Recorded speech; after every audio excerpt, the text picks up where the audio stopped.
Andre showed his class in that first half with an offload and a try that he created for Akker, and his goal kicking from the sidelines, and the way he managed the game, and so on. And then obviously, you know, we didn't back that up in the second half, and his yellow card and David's yellow card put us a bit under pressure. But the reality is, it was his first week with us, proper week. He had that little week in on tour, and so he only was here with us in 2 weeks. And in that 2 weeks, we had to manage and the plays and trim down the plays, and now we want to play, to make it as easy as possible for him.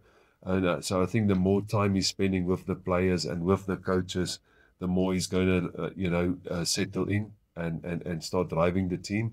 And that's the reality, that combination 9-10 tonight was probably the first time they played together, Paul and Andre. I don't know if they've played together in the past, but then on the opposite, there was guys who played probably test rugby together. So that's the growing we're going through at this stage as a team. But ultimately we lost, and that's not good enough. And we have to look at ourselves and fix that. And then credit to Bordeaux for the fact that they won.